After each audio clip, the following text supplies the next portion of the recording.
Pozdrav, Denis Hadžić, novinar radio emisije Zoom, vaš glas u medijima, Vijeća za štampu. Pored toga ja radim i na BH Radio 1 i član sam jedne omladinske nevladine organizacije koja se bavi pitanjem omladinskih medija. Konkretno, kroz samu emisiju i kroz sam svoj rad dosta sam razgovarao sa novinarima i nakon te priče sa 19. na 68. mjesto i pada Bosne i Hercegovine bi u stvari da vam parafraziram nekoliko odgovora koji su dali najbolji novinari iz regiona, ajmo tako reći, dok sam ih snimao. Konkretno nemamo u koga uperiti prst i reći taj, da bi bila institucija ili individua je kriv za taj pad, jer javni emiteri, kada govorimo o javnim emiterima, konkretno njihov problem glasi da oni digitalizacijom nisu spremni za Europsku uniju. Tako da, slažem se da ćemo jednog dana ući u Europsku uniju, ali se bojim da to ne bude na milostinju jer su svi oko nas ušli. Također, smatram, pojedini ljudi, novinari i sagovornici smatraju da treba vremena. Tu sam također saglasan, imala je Njemačka nacionalni rat, pa pogledajte gdje je danas. Smatram da generacija treba da, grubo će zvučiti, izumru, da dođu novi ljudi koji nisu živjeli u tom dijelu kada je bio rat. Također, upali smo u globalizaciju, odnosno globalizacija je ušla u naše domove i najlakše je reći sistem je kriv za sve. Međutim, dvosmjerna komunikacija na internetu, pogotovo u komentarima, na člancima, pokazuje u stvari da još ima tih ljudi i da čekamo te neke nove generacije. Ali usuđujem se reći kako odmiče vrijeme, napredak se osjeti. Ono što fali u ovoj zemlji, to je svakako kritična masa, ali to se vidi iz svakodnevnice, jer mnogo je više ljudi koji diskriminiraju nekoga nego ovi koji su diskriminirani, jer i čutnja je u jednu ruku odobrenje. To smo vidjeli sad skoro u Tuzli kada je bio ovaj slučaj sa djevojčicama. I da, svakako neovisnost medija, odnosno politika je ušla u same redakcije, ali kad se sve podvuče, usuđujem se izvući na happy end da narod nije za tu priču. To nekako najbolje pokazuje ovaj plasman na evropsko prvenstvo, na svjetsko prvenstvo. Mediji pokušavaju provući jednu priču, ali opet smatram da mase, da narod sve manje puši tu priču.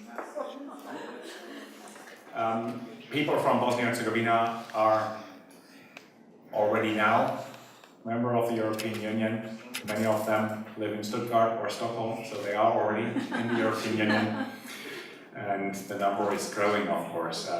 So some of those citizens that the mayor of Konitz now could not count anymore here in his city are now in the European Union and are happily working in Stuttgart or Munich.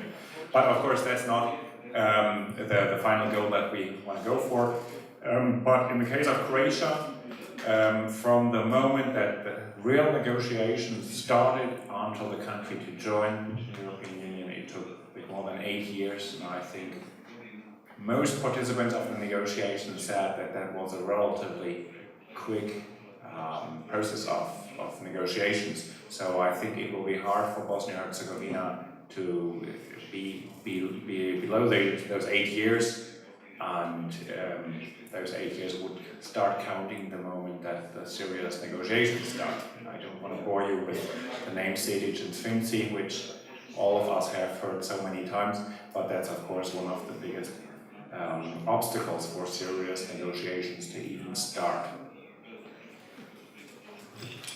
Darko Marić, I come from Mostar, from University of Mostar.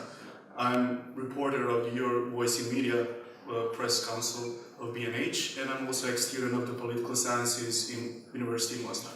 My question is, what would be the benefits of getting BNH in European Union, since we are the country with a low economical growth, with a less freedom of the journalism than the rest of the eastern part of Europe. And since we are the 68th point in that scale, what motivates you as a standpoint from the Embassy of Germany of getting BNH in the European Union? Would it be just using our natural resources that we have, getting your troops into these places? And what is kind of the main point of getting BNH in the European Union? We do believe in free trade, and we do believe that in the end, free trade is a win-win situation, and that the only one who does not benefit from free trade is the one not participating in free trade. And I think most economists nowadays support that view. We know that a lot of industries in Bosnia and Herzegovina are not competitive, but Bosnia and Herzegovina also has a lot to offer economically. And it will be more efficient, Bosnia and Herzegovina, for the economy here to be integrated in the European context and to focus on those areas where the economy here can be productive and competitive. In a country with less than 4 million inhabitants, to put it simple, this is a bit of a simplified version, but in the end, it is not efficient to produce everything here locally. It is efficient to be integrated in trade links and focus on those areas where you have this potential. One obvious area where you have a huge potential here economically is hydroelectric power. Whenever we talk with investors from Germany or potential future investors, their eyes start to shine when they see the potential here in hydroelectric power. Especially in Germany, there is a huge need for that. Of course, we decided to phase out nuclear power. We are also not too happy about coal because of the CO2 emissions, so we decided to heavily invest in solar and wind energy. And solar and wind energy both have a huge problem, which is you produce a lot of energy, not necessarily at the peak times of consumption. So you have to save energy, and the most efficient way to do that is linking it to hydroelectric power, because then whenever the wind blows or the sun shines, you generate energy, you pump up the water into the lake, and then when you need the water, the energy, you just let it generate the hydroelectric power. And there are two areas in this part of the world, Europe, where energy managers from Germany see a huge potential. That's here in Bosnia and Herzegovina and in Turkey. Because in other mountainous regions with a lot of rain, that's two necessities, regions like Switzerland or Norway, you already have pretty much a hydroelectric power plant in every single valley. So there is not much more to be built there. Here there is still potential. There are other areas with huge potential. There are quite some amazing success stories when it comes to the car industry. I mean, ASA, for example, is doing a great job here. They have production facilities in several cities in the country, and mostly they are producing for the Volkswagen Corporation.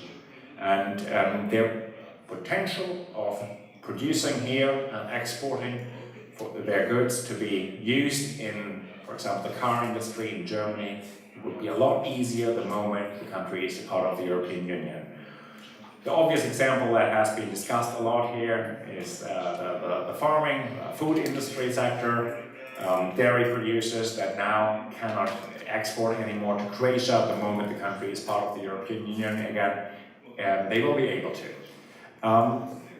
So economically, I think in the end, it will be a huge success story.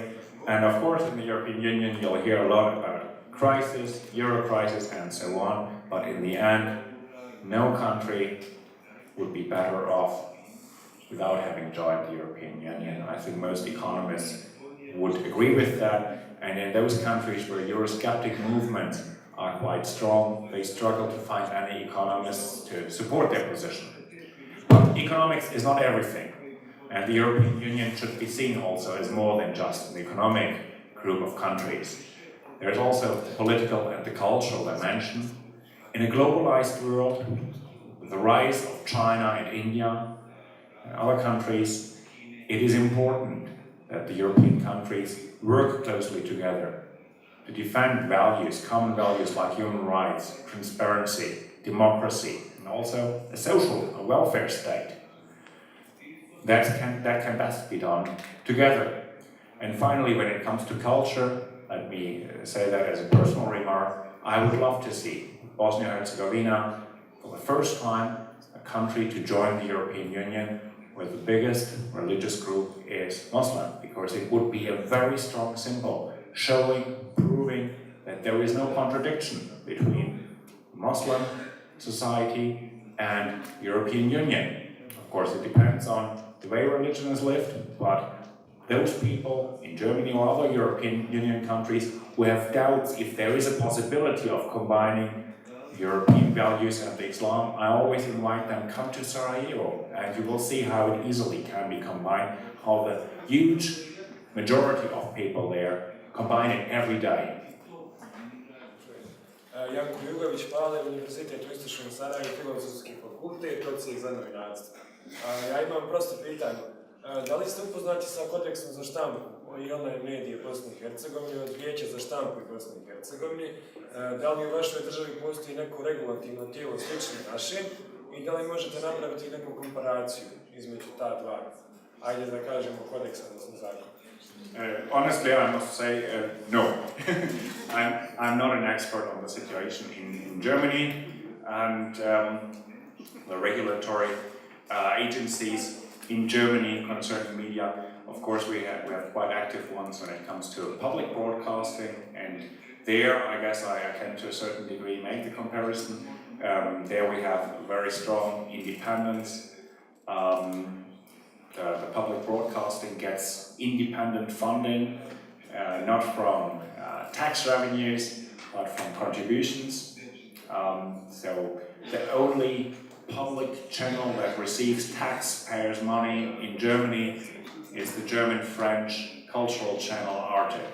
But all the big networks, ARD, ZDF, regional television and so on, their funding depends on contributions, and therefore cannot be controlled by politics. There have been some attempts from politicians to threaten that system, but not successful so far. But I'm not familiar with the details of the press code. Also here I must say, as a diplomat sometimes I say our key qualification is to talk about a lot of things without knowing much about it. So I am very grateful for institutions like, for example, the Press Council, to also help us to evaluate the situation. That is extremely valuable for us because we cannot go into the details and really read through the paragraphs and compare the legislation with different countries and so on.